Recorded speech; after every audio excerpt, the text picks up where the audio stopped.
Olá, sagrados! Para quem não me conhece, meu nome é Suelen e eu faço parte do Templo Escola Flor de Lis.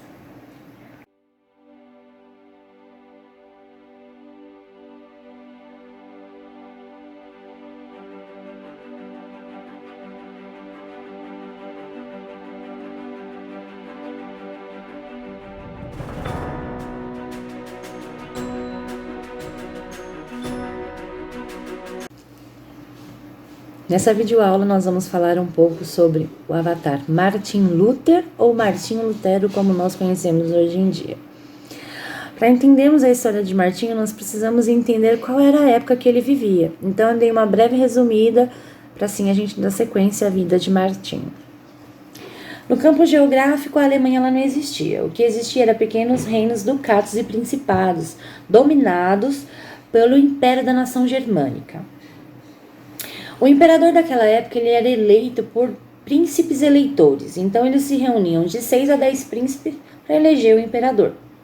Eles elegeram o imperador, o Papa tinha que vir do Vaticano para abençoar, para ungir, para depois ele tomar posse. Daí a gente já consegue ver a influência que a Igreja Católica ela tinha sobre o governo, né, naquela época.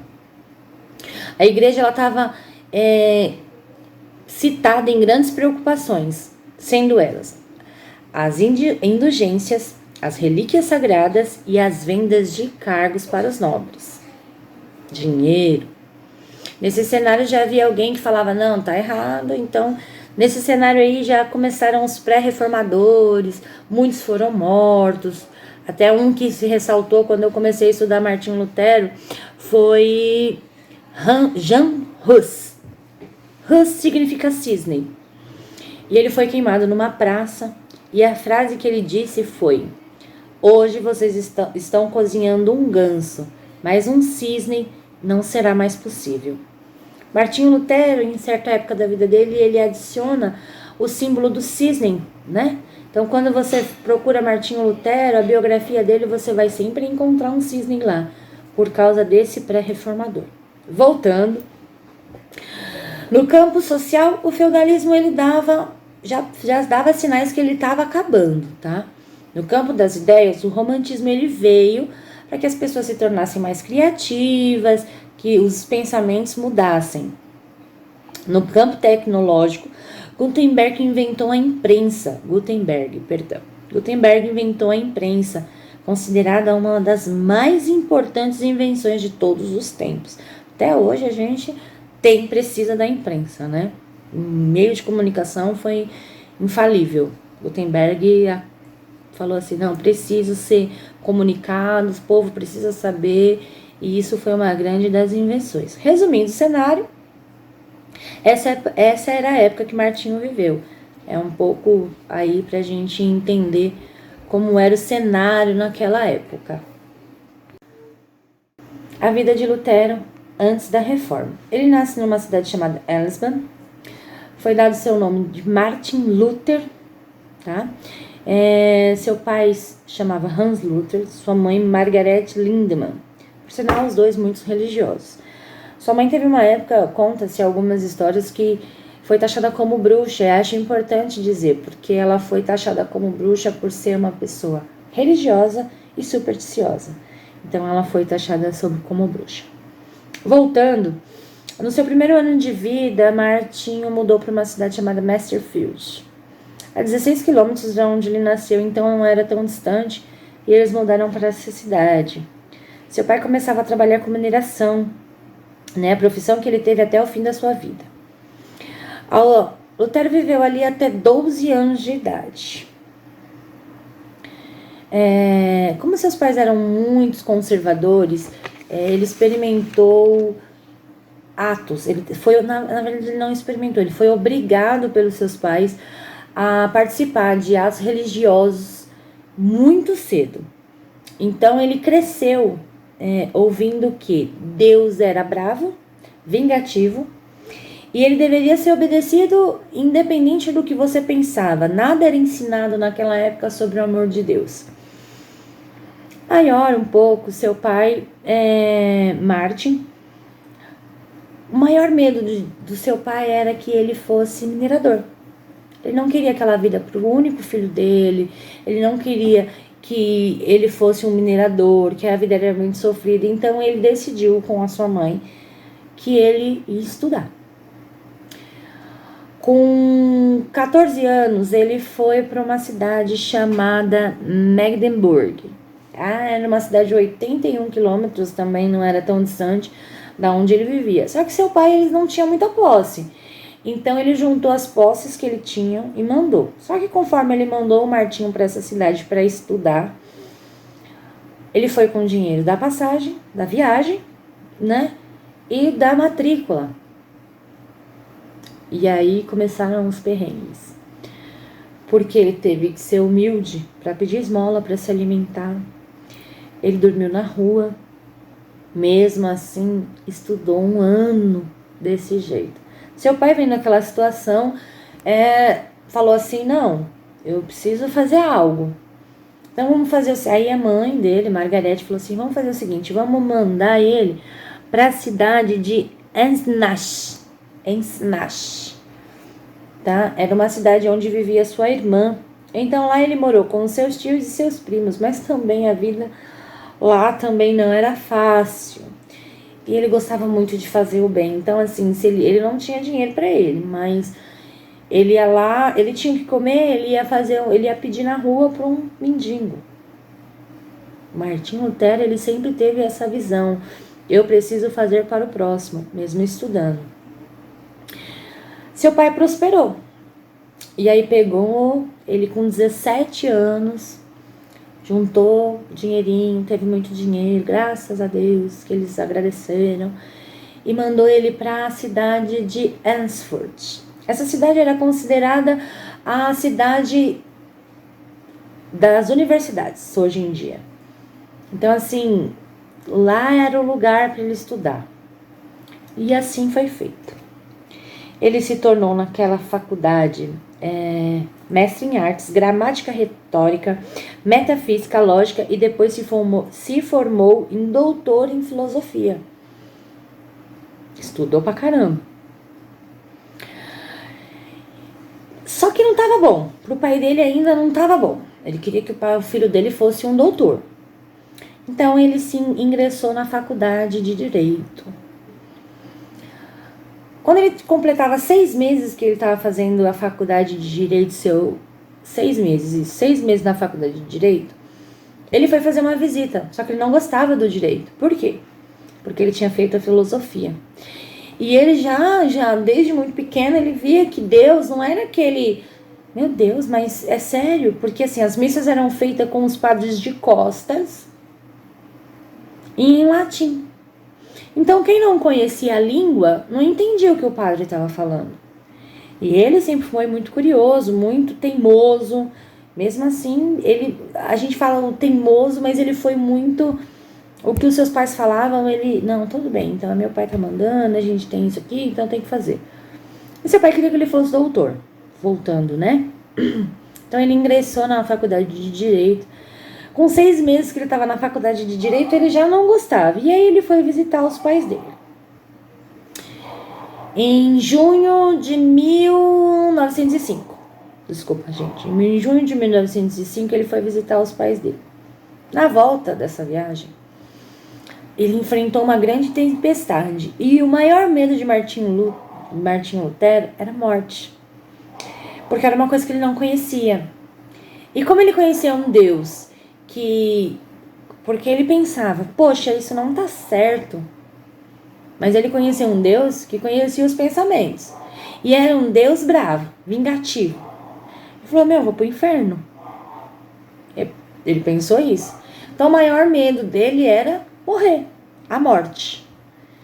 E a história nos conta que nessa volta da casa dos pais, cai uma tempestade, raios, trovões, e ele ajoelha ali na frente de uma árvore e faz uma oração para Santana, que era a padroeira dos mineradores. E fala para ela, se você me salvar, eu vou estudar a palavra de Deus. Algumas pessoas alguns estudiosos dizem que foi a única forma que ele conseguiu né, que o pai dele não intervisse na decisão dele virar um monge. Porque se ele falasse assim pro pai dele, olha pai, eu não quero estudar advocacia, eu já estudei muito, eu quero virar um monge, eu quero estudar a palavra de Deus, o pai dele ia ser totalmente contra.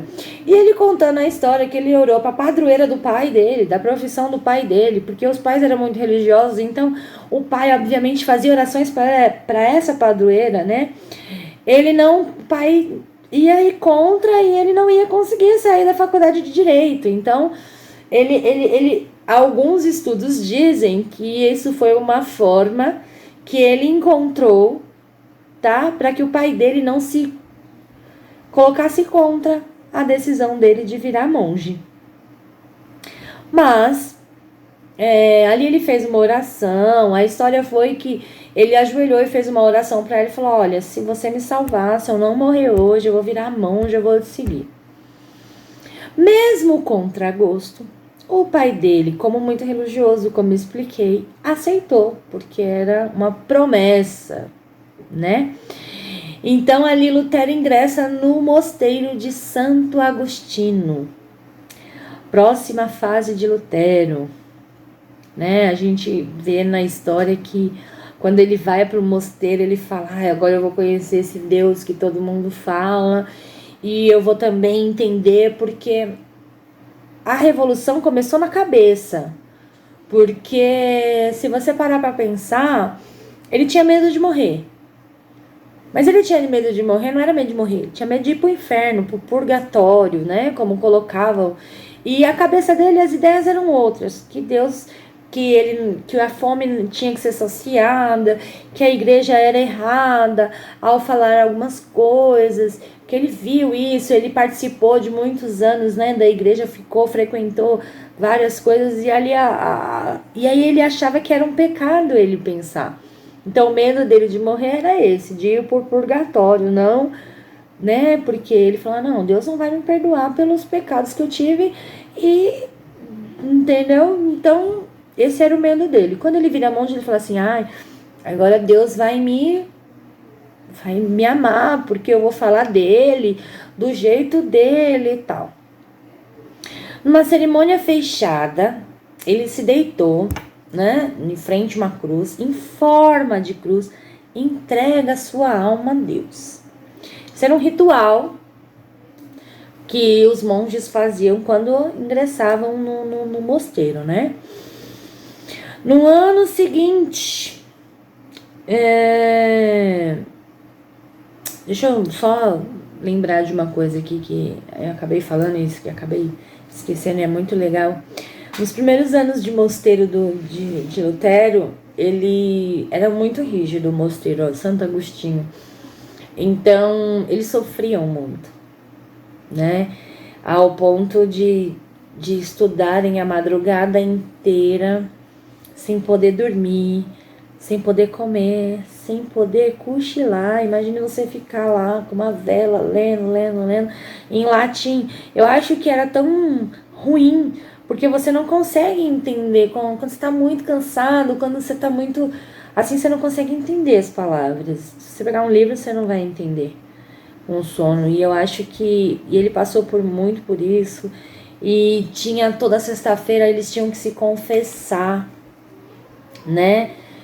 Olha, eu dormi, olha, eu não li, olha, eu não gostei. E ali ele pagava muita penitência, e para ele aquilo ali era assombrador. Ele fazia meditações.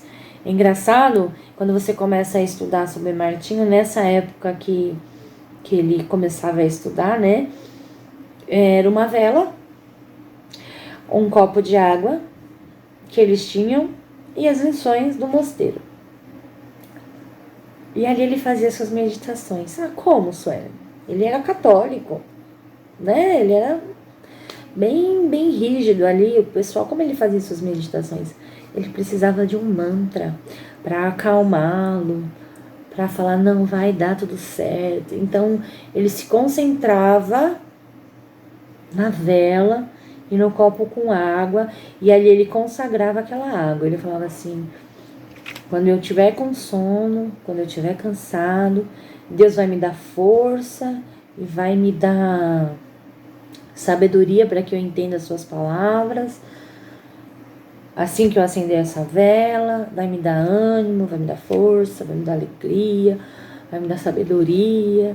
E conforme eu for tomando esse copo com água, eu vou ressurgindo. Ele fazia uma meditação, uma oração. Na época não era... Porque assim, as orações na época era Ave Maria, cheia de graça, as ladainhas, né? Não era uma coisa igual a gente tem...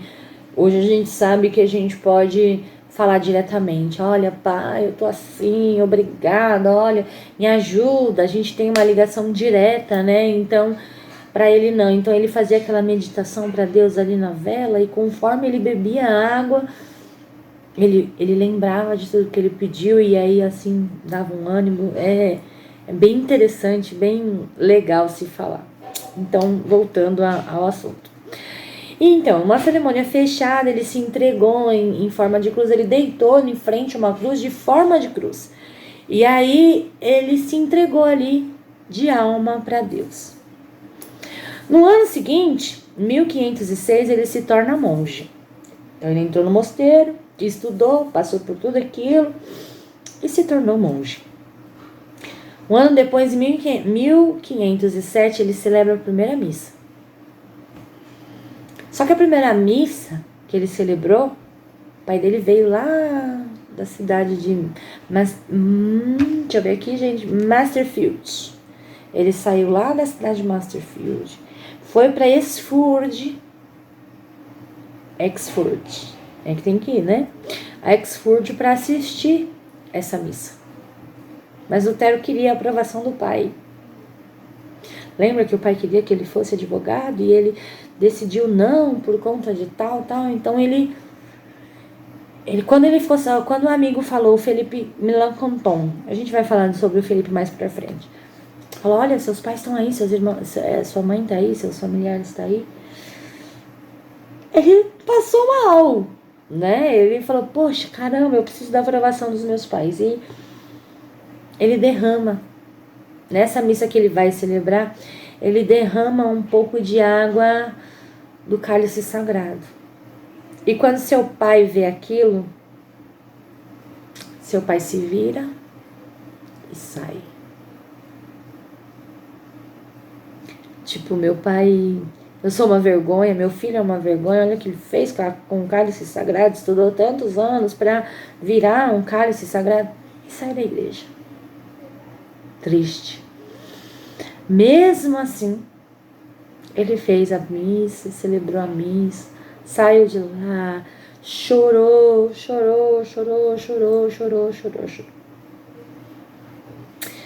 É muito complicado a gente dizer isso, porque naquela época ele ainda precisava da aprovação dos pais, não precisava só da aprovação de Deus. Hoje em dia, se a gente parar e analisar, a gente quer a aprovação de muitos e a gente não precisa. A única aprovação que a gente precisa é a de Deus, né? Em todos os aspectos. Então, continuando, quando ele faz a primeira missa de costa para o povo, lembra? De costa para o povo que estava ali, e abre as escrituras e começa a fazer, porque é só ali que ele teve o acesso, e começa a fazer a ladainha, que é ler, né, as escrituras, que ele começa a ver, opa, mas isso aqui em latim, mas como eu disse, ele teve vários, né, estudou muito, então ele tinha a sabedoria para entender o latim. E aí ele já deu, opa, não é assim, como assim? Quando ele começou a ver que o que estava nas escrituras, que ele teve o contato, que ele viu, que nas escrituras, que Deus era tão amoroso, tão caridoso, ele ficou assim, meu, Deus é misericordioso, paciente. Eu aprendi que Deus era ruim, Deus era impiedoso, e etc. E ele falou assim, não, aí eu não posso fazer nada, né? Eu sou um. Eu sou um, então eu vou fazer o que eu acho que eu tenho que fazer. O que eu acho que eu tenho que fazer agora? Eu vou seguir os ensinamentos dele. Vou ser caridoso, amoroso, eu vou ser misericordioso. Então ali ele começou a pregar naquela igrejinha, né, fazer os cultos naquela igrejinha. E ele começou a ele saía, ele trocava coisas e dava as esmolas para os pobres. Então ele era muito conhecido na cidade. Ele conheceu uma moça, né, que a sua filha era paraplégica. Legal contar essa história que eu vi no filme e li sobre ela, e muito legal. Que vai, vocês vão entender. E essa menina era paraplégica, né? E ela ia, falava com o padre: oi, seu Martin, padre Martin, não é Martin não, desculpa, padre Luther, porque era sempre pelo segundo nome.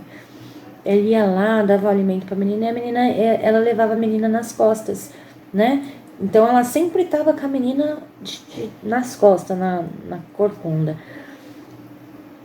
E ele sempre pedia, ela sempre falava: eu preciso da cura da minha filha, eu preciso da cura da minha filha, eu preciso da cura da minha filha. E ele falava assim: somente a graça. Nos discursos dele, né, na igreja, ele já tentava colocar algo ali, porque a primeira reforma que ele fez foi sola gratia, ou somente a graça. Somente a graça é um dos pilares protestantes, a afirmação absoluta da graça de Deus. O princípio conhecido como sola gratia, isso vem de uma experiência muito particular de Lutero. Então, assim, essa experiência de Lutero é que essa menina com as escrituras, que ele falava: não, eu não sei, eu preciso fazer algo, eu preciso. E isso era assim: de dia ele era o cara caridoso, ele saía, isso preenchia ele, né? Mas à noite ele pensava: mas é eu que sei disso, e o povo? E as pessoas? Eles não estão sabendo. E aí já começou a primeira, né, a revolução. Tanto que tem uma frase dele muito interessante que ele coloca assim: as lutas que travava durante a noite eram maiores, inclusive, da luta que eu tratava no dia. Até que ele descobre ele falava, né, como eu falei, ele tinha, à noite ele não conseguia dormir, ele era uma pessoa perturbada, porque a cabeça dele não parava um minuto. Aí ele descobre que o oposto da graça, que a graça é o oposto do mérito. Isso gera um grande alívio nele, né? A salvação não por um favor. Você merece, ou você confia na graça de Deus? Ou você se esforça para conquistá-la pelos seus méritos, né? A reforma protestante diz: somente a graça. Então, assim, a graça não é uma coisa que você vai lá e eu vou comprar. Ah, peraí. Eu vou ali e vou comprar. Ai, olha, eu vou fazer, porque ele entende que, mesmo ele fazendo tudo isso, ele não ia ter a graça. Entende? Porque não adianta, hoje em dia a gente vê muito. Eu vou ali, eu vou dar uma cesta básica para alguém, vou tirar uma foto, vou postar no meu Instagram: eu fiz a minha caridade, não preciso fazer nada.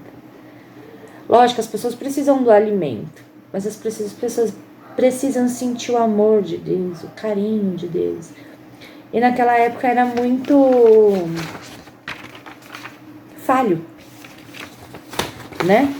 Porque era assim: Deus, se você não fazer o que Deus quer, você vai pro purgatório.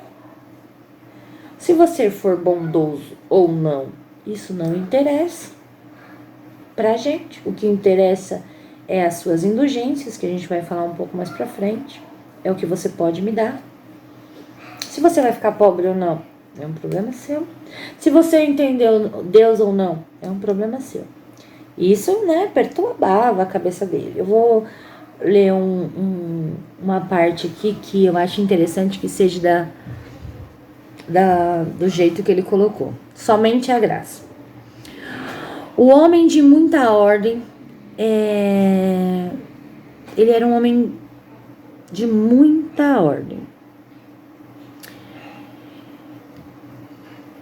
E as pessoas achavam que por ele pedir fazer caridade, por ele pedir esmola, ele era um homem, como é que eu posso dizer? Um homem fraco.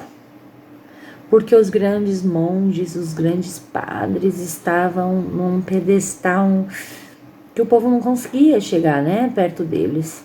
E ele não. Ele tinha uma cervejaria, para quem não sabe. Ele começou a ter muitas posses, né? Ele foi muito abençoado. E isso perturbava a cabeça dele, né? E ele entendeu que somente a graça. E era somente a graça mesmo. Porque nós não precisava ser melhor ou melhor. Você não precisava ser um monge, você não precisava ser um padre, você não precisava ser um rei. Você precisava buscar Deus e conhecer Ele como essência. Porque a igreja, ela escondia esse Deus amoroso, caridoso, né? Que ele descobriu. Voltando um pouquinho, voltando não, né? Porque eu me empolgo, gente, me desculpa, porque é um assunto muito legal, eu amo, entendeu? Então às vezes eu dou umas, ainda mais, desculpa. Enfim, o padre John von Staptius, isso pode ser que eu não pronuncie direito, foi seu superior no mosteiro, e ele foi o pai de Lutero na fé. Porque muitas das vezes nessas dúvidas, quando ele entrava, é somente a fé e as pessoas não estão vendo. E essas batalhas que ele fala que ele travava durante a noite, é justamente isso, porque ele ficava pensando, e aí ele se autoflagelava, ele não tá certo, Deus vai me, né, faz alguma coisa. E aí ele diz assim, né, até tem uma frase que ele diz assim, se não fosse ele, teria afundado no meu próprio inferno. Sim. Porque o inferno dele era esse. Ele queria que as pessoas entendessem que era somente a graça. Só isso. Mas ele não podia. Como ele ia fazer? Em 1510, Lutero foi convidado a representar o Mosteiro Santo Agostinho e a Universidade de Oxford em Roma. Havia alguns conflitos, né, da ordem agostiniana e os 7 mosteiros que brigavam por alguns temas. E o Papa seria o conciliador. Ele ficou empolgadíssimo. Poxa, eu vou para Roma, o centro da espiritualidade. Eu vou para lá, né? Eu vou para uma conciliação. Meu Deus, obrigada. Pai, me empolga assim. Quando ele chega em Roma, ele passa um mês lá. Ele passa um mês na cidade de Roma. E o primeiro contato que ele teve com a Basílica foi ele subindo para uma conciliação. E ali ele via muitos fiéis, que hoje a gente entende que era sem posses, que não tinham dinheiro, ajoelhados, subindo aquela escadaria, fazendo aquelas ladainhas. Me perdoa, olha, você vai lá e faz 20 Ave Maria, ele subia aquela escadaria de joelhos, pagando aquelas penitências, enquanto outros, dinheiro, comprava a famosa indulgências. Sabem o que é as indulgências? As indulgências eram nada mais menos que uma carta assinada pelo próprio Papa, dizendo que ali eles estavam livres do pecado. Então, assim, tinha indulgências, eles variavam de valores, depende. Então, quer dizer assim, olha, amanhã eu vou roubar. Então, para Deus me perdoar, eu já vou comprar a minha indulgência, eu vou comprar minha salvação. Então, eu vou lá na igreja e vou comprar. Então, eles compravam. Tinha gente que fazia comprava antes de cometer. Olha, eu vou abusar de uma mulher, então eu vou ali, vou comprar antes, porque Deus vai me perdoar se eu fazer. E aqueles que não tinham estavam pagando penitência. Imagina Lutero. Lutero falou, não, gente, não tá errado isso. E aí ele começou, tinha alguns valores, podiam chegar a 1.902.207 anos de descontos no purgatório, validado pelo próprio Papa. Pensa, se isso existisse hoje, como ele ia ser? Complicado. A decepção foi uma grande decepção, uma cidade corrompida, uma cidade que ele achava que era... Meu Deus, é um absurdo. Realmente é um absurdo, mas ele foi o revolucionário. Não, peraí, não tá certo isso. Mas a igreja naquele tempo, ela era comandada por Leão XV, né, que queria reconstruir a Basílica de São Pedro. Por isso, as indulgências, enfim, para mim não justificam os meios. E aí Lutero já fala, não, tá errado. Tá errado.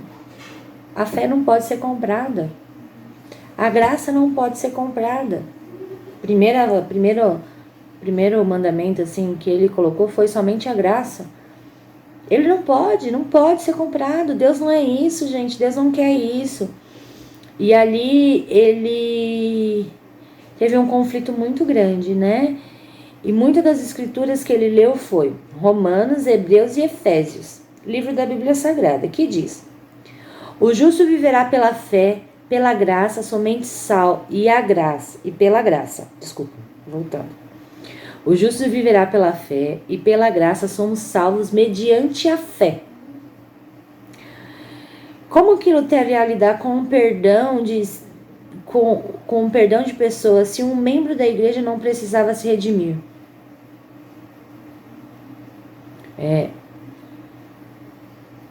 Lembra da menininha que eu contei, da mãe?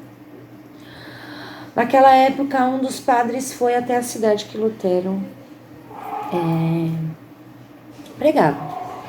E ele foi lá vender as indulgências, né? Na igreja que Lutero, lá da cidade de Lutero, que ele dava algumas missas, como eu disse, ele não chegou a ser padre, ele foi monge. E aí, ela veio, olha, monge Lutero, consegui, a minha filha vai ser salva, E ali pra ele foi a gota d'água. Minha filha vai ser curada. Que ela queria a cura da filha, né? Ela queria que a filha andasse. Ela queria tudo isso. E ela, minha filha vai ser curada. E ele olha assim. Eu imagino o olhar dele olhando. E ele fala assim: somente a fé. Eu te falei. Isso aí não vai comprar nada, sua filha não vai ser curada. Pra mim ele falou assim, vai ajoelhar e vai orar pela tua filha, larga de ser louca, eu já te ensinei. Enfim, mas não é isso que a história conta.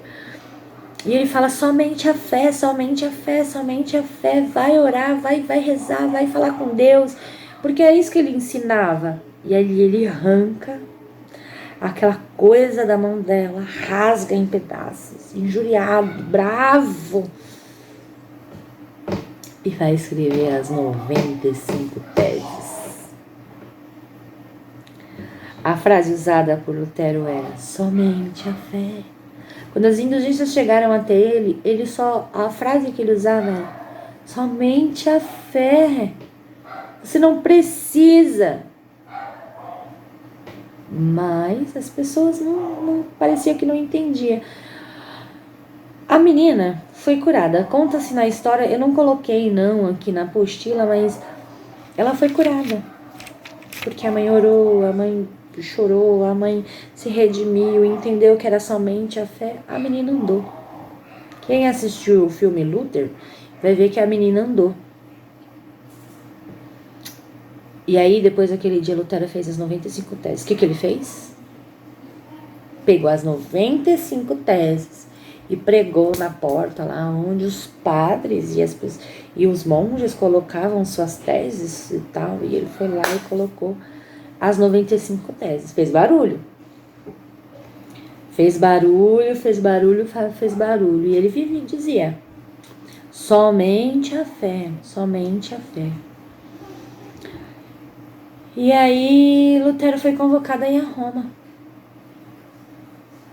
1518, explicar suas teses, que causava grandes preocupações na Igreja Católica naquela época. E seus amigos aconselharam que ele não fosse. Não, vai não, Lutero, vai não. Tá doido, você vai lá, cara. Os pré-reformadores foram mortos, foram queimados vivos. Como você vai lá? Você vai lá, você vai morrer.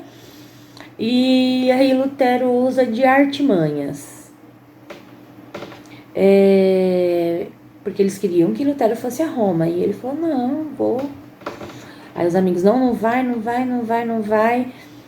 E aí ele alega problema de saúde. Ele fala, tô doente, se vocês quiserem falar comigo, não foram nessas palavras, claro que na apostila tá escrito diferente, tá, gente? Só pra constar, mas é uma forma meio descontraída pra gente conversar. E ele fala, não, se vocês quiserem conversar comigo, vocês vão ter que vir a Lindenberg, que é onde ele vivia. E lá se encontra com Caetano del Val, na data do dia 12 ao dia 14 de outubro de 1518. Lutero explica as teses, mas não convence. Então, primeiro Caetano pede, você vai revogar suas teses? E ele fala, olha, eu não posso te responder amanhã? Porque ele falava, ele não vou renovar, não vou revogar, e como é que eu faço? E aí, eu vou me matar aqui, cara. Aí ele foge, na cada noite ele foge. E aí, Caetano, né, que era um dos grandes de Roma, manda uma mensagem pro Papa, para que matassem Lutero. Só que não é igual hoje em dia, que você pega um telefone e liga para alguém, ou manda um e-mail, ou manda um WhatsApp, etc e tal. E essa carta demora muito a chegar. Então, Lutero conseguiu fugir, teve várias coisas, tipo assim, o imperador da época morre, até o outro assumir, tem bem explicadinho, né, na apostila. E ele tem uma trégua maravilhosa durante esses anos, foi pregando o evangelho dele lá, e foi falando do jeito que ele conhecia Deus, do jeito que ele conheceu a Deus. Só que Desculpa, gente. Em 1510, as coisas voltaram à tona. Dia 10 de dezembro de 1510, o Papa manda uma bula. Na época, a bula era uma carta, só que com selo papal. Então, era uma bula. Se chamava-se de bula na época. E registrada pelo Papa, que dizia: Lutero, você tem que se retratar e revogar as suas teses, senão será excomungado da igreja. Lutero pega aquela bula, aquela carta com selo papal, no dia 3 de janeiro de 1921.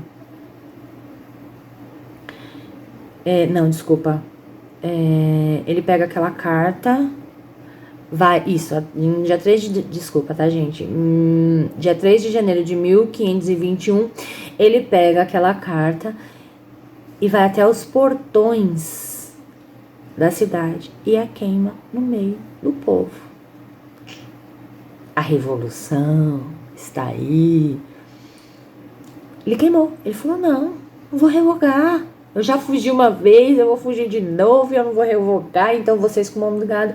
E aí ele foi excomungado da igreja. Meses depois, o próprio imperador Carlos V, né, quis saber sobre Lutero, quis saber de Lutero, o que era que ele queria, né, e convoca uma dieta. É até engraçado falar dieta, né, porque a dieta a gente entende como, vamos parar de comer. Não é isso. Naquela época se tratava de uma assembleia política e administrativa entre os papas, só a igreja, né? Só o top das igrejas. E aí Lutero vai para Roma. Vai me matar? Então vai matar. Mas agora as teses já estão escritas e tal. E ele vai. Chegando no palácio, Carlos V faz a seguinte pergunta para Lutero. Eu vou ler as perguntas porque tem que ser bem legal. Essas obras que estão acima das mesas são suas? Caso sim, você as revoga? Lutero se levanta, para por um minuto e diz: essa resposta é muito difícil. Eu prefiro pensar um pouco mais dar uma resposta melhor e mais concreta de certo amanhã. Considera-se 24 horas, né? Lutero volta para o palácio, mas aí em um lugar maior. E o procurador faz a mesma pergunta. Essas obras acima da mesa são suas? Caso sim, você as revoga? Lutero se levanta e dá a seguinte resposta. Durante a minha vida, escrevi basicamente sobre 3 temas, que são eles. Número 1. Sobre a fé e o teu conduto, algo que eu tenho máxima certeza que não foi opositores... desculpa. Ele escreve e Lutero se levanta e dá a seguinte resposta. Sobre a fé, basicamente...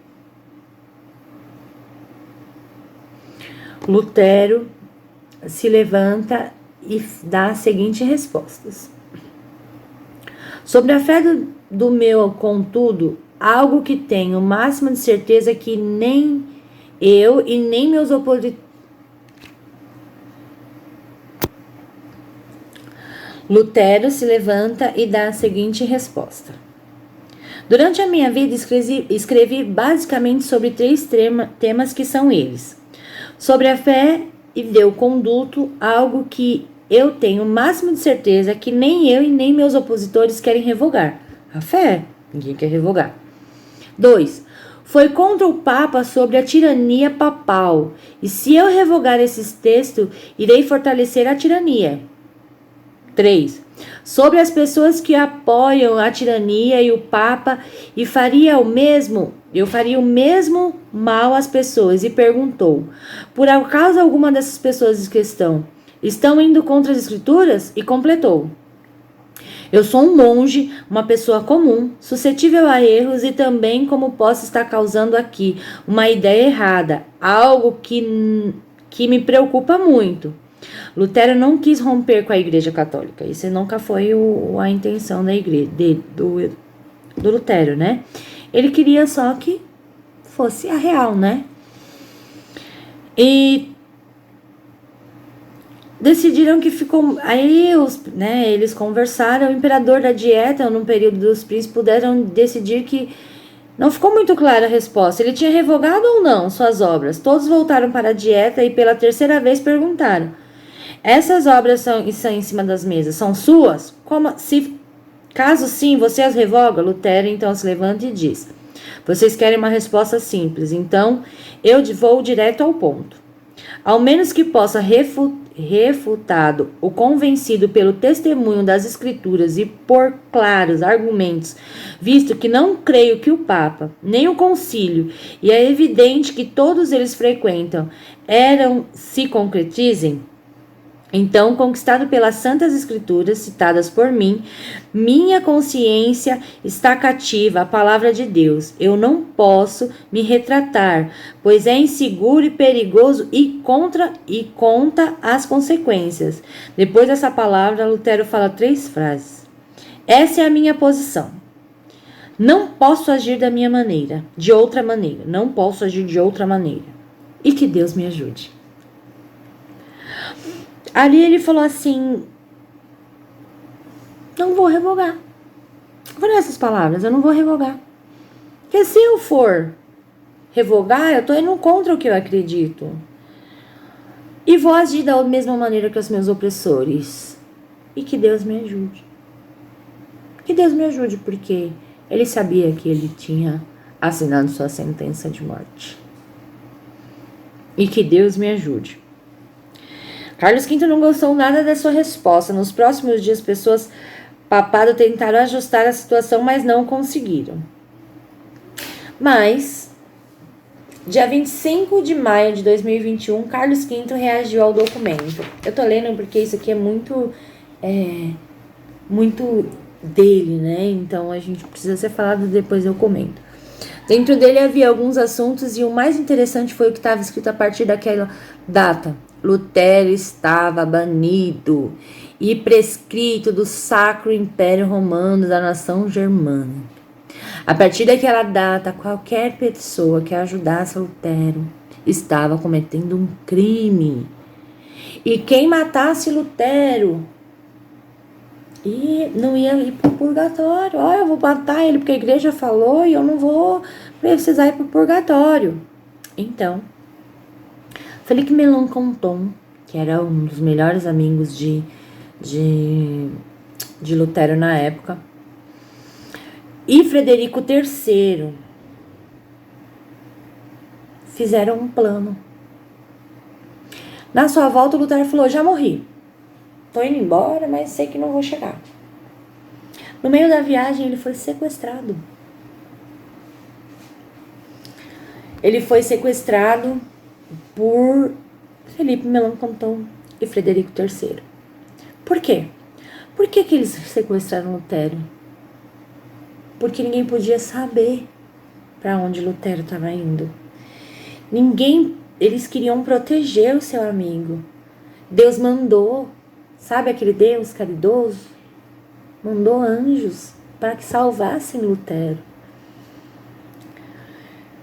Então foi feito uma artimanha para que a vida de Lutero não fosse salva, porque ele era uma pessoa boa. Ele estava fazendo pelo povo. Como eu disse, ele ia pedir esmola para dar para as pessoas. Então, assim, se ele morresse, como seria? Aquilo que ele estava falando era verdade, porque os amigos mais próximos sabiam. Ele falava, Felipe Melanchthon, Frederico III. E aí ele foi para o castelo de Frederico III. E ali ele ficou na honraria dos seus amigos ali. E no castelo ele deixou a barba crescer. Acredita que se foi para que até mesmo os criados não o conhecessem. Se tornou uma pessoa diferente ali por enquanto. E ele falou: não, já que vocês me sequestraram, então eu não vou parar. Eu não posso parar, Felipe. Frederico, eu não posso parar. E aí, o que a gente vai fazer? Preciso continuar. E ele ficou, na sua estadia, ele traduziu em 11 semanas o Novo Testamento. Quando terminou, Felipe Melanchthon fez toda a avaliação.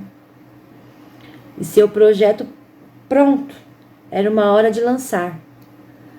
Animados, eles fizeram 3.000 cópias. Em setembro de 1522, eles não sabiam que se esgotaria tão rapidamente, que tiveram que fazer outra edição em dezembro de 1522. Em dezembro, quer dizer, eles fizeram em setembro 3.000 cópias, em dezembro eles tiveram que fazer mais. Foi um grande sucesso da época, tiveram que fazer várias edições impressas. Naquela época, as ilustrações eram feitas à mãos, a escrita era feita à mão, não tinha computador, impressora e tal, então eles fizeram, em 11 semanas, eles traduziram o Novo Testamento, porque ele falou, o povo precisa. Muitos da sua terra naquela época aprenderam a ler por conta da Bíblia, que ele traduziu. E eles começaram a ver quanto Deus era grande, quanto Deus era amoroso. Ele continuou. Não foi você vai morrer que parou ele, não. Então, assim, ele foi de muita coragem. Muita coragem. E, assim, Lutero, ele veio, quando ele veio para mim, Sou evangélica, quem me conhece sabe. E quando ele veio para mim, eu falei, quem é Lutero? Eu não sabia. O cara revolucionou. Ele trouxe para mim as escrituras, ele me ensinou que Deus era bom e eu não conhecia. Grande honra estudar sobre. Então, um dos princípios da Reforma Protestante é a afirmação absoluta da Bíblia Sagrada. E no princípio dos reformadores era somente as escrituras. Então, assim, é um princípio que somente o que está escrito ali é revelação de Deus. Tanto que eles colocam assim. Eles afirmam que, em contraposição da crença da época a respeito da tradução da igreja magistérica da igreja, a Bíblia Sagrada até o século XVI era traduzida e era considerado revelação autoritarística da parte dos deuses, e os reformadores diziam não, somente as escrituras. Cada um interpreta as escrituras diante de Deus. Então, a revelação de Deus estava nas escrituras, na sua consciência do que você estava lendo ali. Então, eles sempre afirmam, somente as escrituras. Após essa estadia que ele teve lá com Frederico III, que eles traduziram o Novo Testamento, a Reforma, tudo que ele começou a mostrar para o povo que eles podiam conhecer a Deus, ele volta para a casa dele. E Lutero continuou suas pregações do povo. No dia 25 de dezembro de 1521, Lutero se casa com Catarina de Bora. Quando eu li, eu falei, ele já era um reformador na vida dele e ele mostrou que era outro. Ele se casa com Catarina Refora, tem 6 filhos. E ele diz assim, olha para ela e fala assim, quem cuida da minha casa é você? Você está responsável por as finanças da casa? Olha, a partir de hoje você vai levar meus livros para as gráficas. Ele deu uma autoridade para a mulher dele que na época não se dava para mulher nenhuma. E em uma das passagens ele fala, se um dia alguém contar sobre a minha história, eu espero que ela esteja do meu lado. Porque quando ele pensou em desistir, porque ele falou, já fiz, já estou pregando, porque as perseguições a gente sabe que sempre ia ter. E ela se torna um braço direito. Não, vai continuar. Casei com um reformador. Casei com um homem de Deus. Então você vai continuar. E ele fala que ela cuidar. Porque assim, quando ele volta para casa dele, ele vai morar naquele antigo mosteiro. E aí as pessoas que vinham estudar na cidade das faculdades que ele vivia, ficavam lá, então ele tinha que governar aquilo ali, né? Ele falou, não, minha vida é voltada a Deus, quem vai cuidar da minha casa é minha mulher. Ele deu um poder para ela que ninguém naquela época dava para mulher nenhuma. Quem manda dentro dessa casa é minha mulher. Se ela falar A, é A. Se ela falar B, é B. Ela cuida de mim, da minha casa e das minhas coisas. Então ela se torna um braço direito de Martinho. Eu acho isso muito bonito. Muito bonito. E em seguida, né, Lutero foi um homem além do seu tempo, dando responsabilidades, colocando sua mulher como seu braço direito. Não podemos esquecer da época, não pode, porque foi, né, que eu acabei de falar. Lutero precisava que encaixando a Bíblia traduzia fazia sucesso. Então ele deu todo esse poder para ela porque a tradução da Bíblia continuava fazendo sucesso. Que ele traduziu, gente, ele traduziu tudo. Entende? Então ele estava lá. Ele precisava continuar, como eu disse, era a mão. Ele precisava ver quem estava fazendo, se estava certo e tal. Mas a Igreja Católica sempre lutava contra.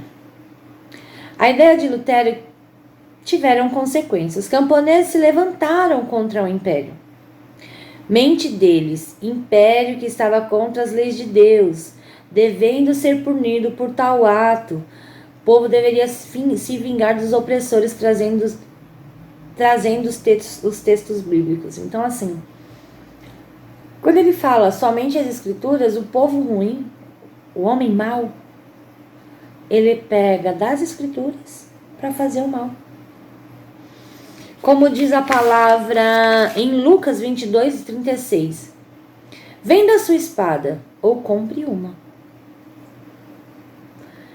Eles usavam, os camponeses que ali conheceram a palavra, que era Deus, ele achava que todos esses anos que eles foram oprimidos, que eles, a igreja falava que tinha que ser pago, que tal, eles deviam pagar.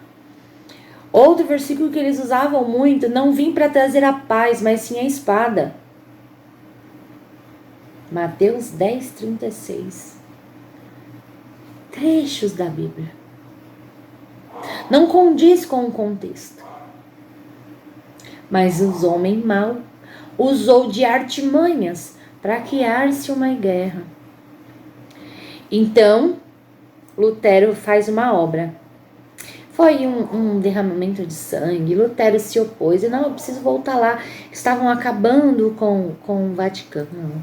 E até a igreja que foi somente a graça, né? Que era onde o pai espiritual dele vivia, estava sendo atacada pelo homem mau. Então, assim, ele falou, não, esse derramamento de sangue não tá certo.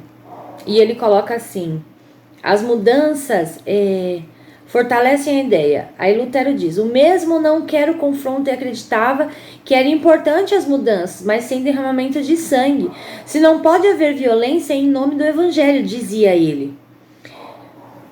Então, quer dizer, o evangelho foi feito e tem derramamento de sangue. E aí ele se culpa. Começa a se culpar. Então ele escreve uma obra de título Exortação à Paz, colocando as falsas interpretações das escrituras como justificativa para a violência. A primeira parte fala sobre os principais senhores feudais que entraram em confronto e dizia: não temos ninguém mais na terra para agradecer por essa desastrosa rebelião, senão vocês, príncipes e lordes.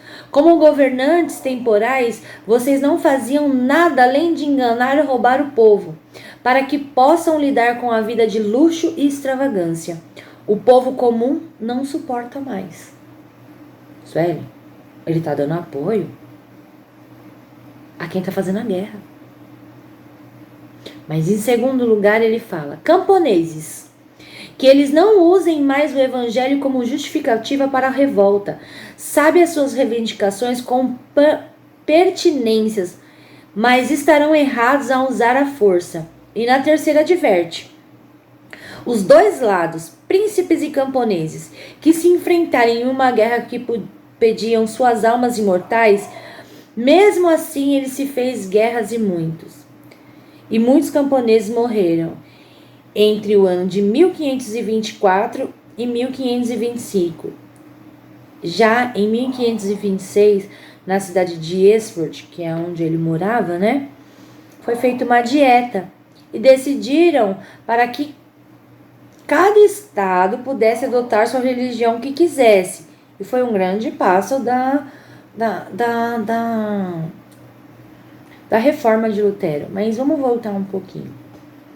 Ele coloca, quando ele faz esse livro, A Exortação da Paz, ele coloca que os senhores, os príncipes e os, né, eram errados. Mas os camponeses também. A gente vê hoje em dia muitas das pessoas pegando trechos bíblicos e usando para fazer o mal, humilhando, trazendo dor. Que Deus é esse? Para e pensa, gente. A escritura, ela não é uma frase pequena. As escrituras são um contexto. E nesse contexto, quando a gente vai estudar, a gente entende que teve as coisas ruins, como todos tiveram. Jesus foi um homem, ele sentiu dor. Ele ficou irado. Quando ele entra no templo e destrói tudo, ele está virado. Ele foi um homem, sujeito a erros. Mesmo assim, ele morreu por mim, por você, pela família. E as pessoas usam de artimanhas, de pequenos trechos da Bíblia para fazer o mal, para falar que o outro está errado. A imposição que é posta para a gente, a imposição, olha, Suelen, você é evangélica, você não pode usar uma guia no pescoço. Você não pode, Suelen, você está dizendo que você é evangélica e você está falando sobre, você está enfim, sim. Porque a Bíblia me ensina que o mais importante é as escrituras, que mais importante é a fé. Independente se eu estar numa igreja ou não, o templo sou eu. Isso a Bíblia me ensina. E eu agradeço Lutero, porque ele traduziu isso, porque eu tive a consequência, ao estudo. Eu fui lá buscar, eu fui buscar as escrituras, eu fui buscar a fé. E hoje eu entendo o que é a minha fé. Eu não uso de artimanhas para machucar ninguém. Eu não coloco o meu Deus como um Deus ruim. Passo por dificuldade, sofro, choro, sinto dor. Como eu, como você que está escutando, não sei. Eu não sei como é o seu estado de espírito hoje, eu não sei qual que é o meu amanhã. Mas eu sei que se tem fé, Deus está lá. Se eu estou passando por isso é porque Deus quis. Você acha que Deus sabia que Lutero ia fazer tudo isso pelo povo? E o povo se uniu com as palavras dele e foi lá lutar e se matar. Então, assim, é muito triste a forma que são lidas as escrituras. Isso é uma coisa que me pega muito. Antes de você ver, venda a sua espada ou compre uma, vá lá em Lucas 22. Pega o livro de Lucas e estude ele. Que você vai entender. Que é isso que faltou. Porque Lutero praticamente quase morreu. 3 vezes. Para que esse povo, até mesmo os príncipes, pudessem entender quem era Deus. E eles foram fazer violência. É muito triste. Vamos continuar. É só um parecer meu. A terceira parte, né? Já falei. Em 19 de abril de 1929, nasce um termo, protestantes, que não foi aplicado de imediato aos reformadores, mas posteriormente todos os que protestavam contra a Igreja Católica. O livro de Lutero ultrapassava na sua cidade, onde vivia, o auxílio criado pelo problema de Carlos V. Agora católicos brigam com protestantes e vice-versa. Isso a gente já tem até hoje, né? Hoje a gente tem mais que uma briga.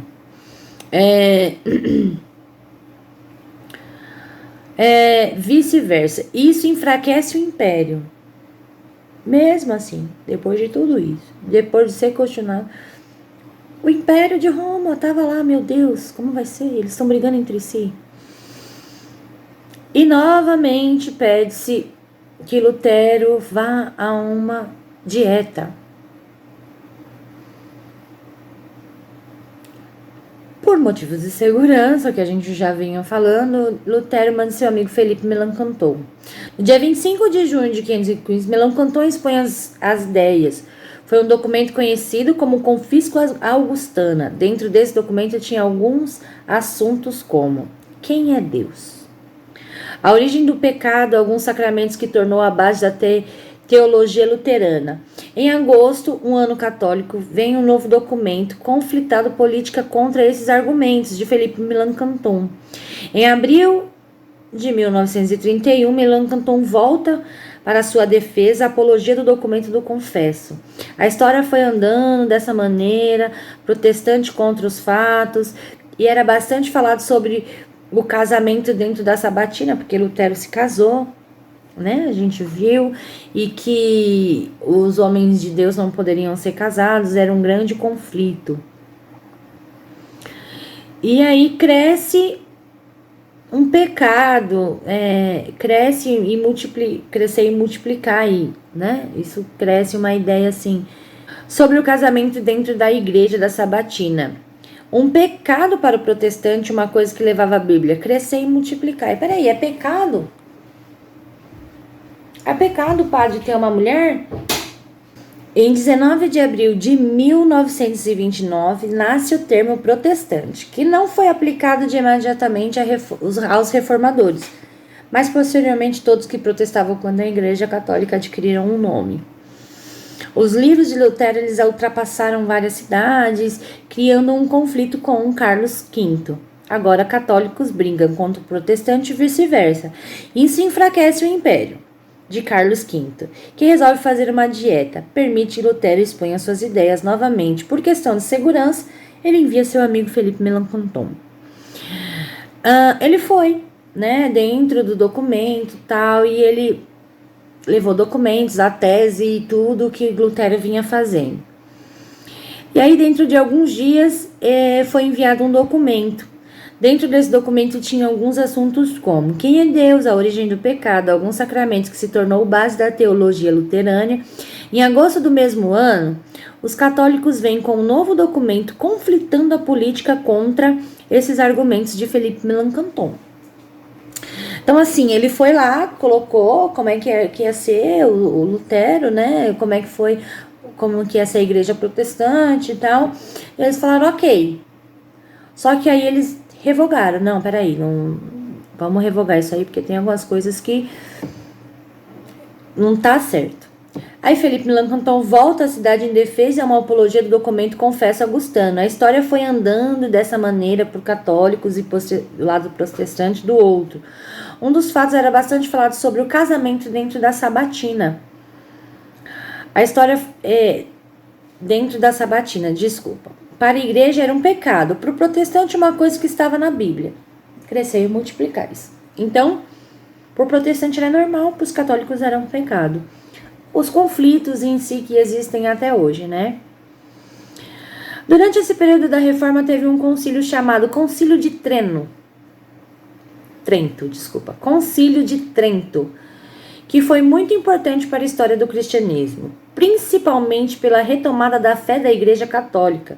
O concílio começou em 1945 e foi a 1563. Na verdade, ela não durou 18 anos, né, gente? Que uma reunião não dura 18 anos. Começou e aí teve guerras, né? Teve uma guerra, teve uma peste. O concílio foi interrompido por algumas vezes. O concílio teve 3 grandes fases. Aqui eu vou destacar as grandes fases. Que se discutiam os temas, né? Doutrinas católicas, quem foi oficializado o 7 sacramentos da confirmação sagrada da escrita, só podia ser interpretada pela igreja, algo que era contra a reforma de Lutero, e dizia que todas as pessoas que pudessem ler a Bíblia interpretada de acordo com a sua consciência, enquanto Lutero usava a tradução da Igreja Católica, usava a tradução da Igreja em latim. Então, assim, ele usava a tradução dele e a Igreja continuou lá no latim dela, de costa pro povo e etc. Esse concílio também fica conhecido contra a reforma da Igreja Católica, contra-atacou Lutero quando estava pregando.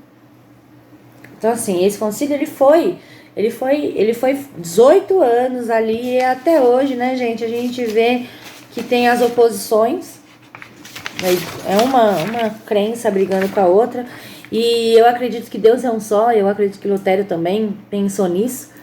Se ele é chamado de Jeová, se ele é chamado de Deus, se ele é chamado de Oxalá, somente a fé. Somente a fé é um Deus. Nós temos 390 tantas religiões, mas Deus é um só. Ah, Sueli, mas aquela religião ali, ela faz mal para as pessoas. Não, não é a religião que faz mal para as pessoas. É o ser humano que faz mal para as pessoas. Lembra que os camponeses pegaram trechos bíblicos e foram matar os padres? São as pessoas que fazem o mal. Pois é. Lutero volta para a cidade onde nasceu. Deixa eu ver, gente. Lutero, ele volta para a cidade onde nasceu, em Elsben. Viviam bem, fazia as suas missas na igreja. Abriu, né, uma igreja que ali deixavam ele pregar o protestante, né? E ele ficou ali até a sua morte. A igreja chamava Igreja de Todos os Santos. Engraçado, né? O Lutero, ele fez as últimas missas dele numa igreja que chamava Igreja de Todos os Santos, que seus pais frequentavam quando ali viviam, né? No dia 18 de fevereiro de 1456, Lutero foi encontrado em sua casa, morto, com ataque cardíaco. Assim conta-se a história. Alguns estudos dizem que ele se matou, que ele não aguentou. Porque mesmo depois de tudo que aconteceu, mesmo de todas as guerras, todas as lutas, todas as noites, todas as guerras que ele mesmo se travou contra ele mesmo, ele via que continuava a briga. Ele não queria a separação da igreja. Ele não queria que fosse criado outra religião. Ele queria só que alguém fosse lá e falasse quem era Deus na real. De verdade, naquela consciência ali que a gente estava, que ele quis trazer. E ali ele se vê, ele continuou. E aí?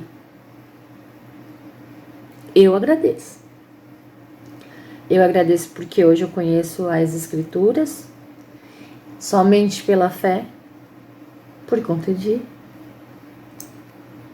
Martin Luther. A voz do Lutero nesse dia se cala, mas cada ato de luta, presença por uma reforma da igreja se consolida ao seu legado, vive através do século seguinte. O corpo de Lutero foi transportado para a cidade de Gutenberg, onde viveu, né, a maior parte da sua vida, protegido e amado. A história conta que Lutero foi enterrado na igreja do Castelo Grande, honra, pois ali só diz o texto que frequentava os lords. Felipe Melanchthon também foi enterrado na mesma igreja, ao lado de seu amigo. Lutero, após a sua morte, o Concílio de Trento ainda estava em andamento. Cabe lembrar que foi um concílio mais longo da história da igreja. Foi assinado um documento no ano de 1955 que definiu o seguinte: a religião que o rei decidir será a religião do povo. Esse documento, assinado por Carlos V, estabelece uma tolerância aos luteranos dentro do Sacro Império Romano, nação germânica que foi passo muito importante e consolidação, né, da reforma luterana. A reforma tem dois termos: a reforma da igreja e a rompera com todas que não queria nem por Lutero e nem por Roma. Importante lembrar que mais foi pedido pela reforma: a vida mais simples, mais atenção ao povo e diálogo que não é a condenação. Então, por fim, a gente vê que nos últimos dias Lutero falou assim: poxa, dei tanto de mim.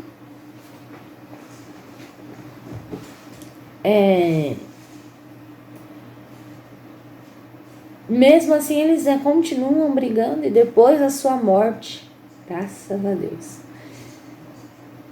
ainda tinha alguma coisa ali. E ele só queria isso mesmo. As 3 coisas que ele mais pediu, em outras palavras ou não, foi a vida mais simples, dos ricos, né? Dos poderosos. Mais atenção ao povo, porque tinha gente passando fome, e ele passou por isso. Então ele sabia como era doído. E o diálogo, que não é condenação. Ele queria poder vir aqui, igual hoje a gente tem a facilidade, não, né? Eu tenho a facilidade de ir na regente da casa e falar, olha, eu não tô me sentindo bem, me ajuda. Ir na minha pastora e falar, pastora, que caminho que você me ajuda em oração? Você acha que tá certo isso e isso? Nós temos isso hoje graças a Lutero. E eu queria muito agradecer a todos a paciência se eu errei, se eu falei muito de Deus, eu peço perdão, se... Desculpas. Mas pra mim é uma coisa muito interessante, que pega muito no meu ser íntimo. Uma história muito bonita, triste, porém bonita. Hoje nós temos o fácil acesso à Bíblia, às Escrituras, porque o Evangelho segundo o Espiritismo é tirado da Bíblia, a Bíblia Sagrada são livros, os apócrifos são outros. Então, assim, nós temos várias traduções, né, da Bíblia, e eu acredito que temos por causa de Lutero. Então, eu agradeço a Martin Luther. E agradeço a paciência de vocês, né? Se faltou alguma coisa, se eu falei demais de outra, me perdoa e obrigada.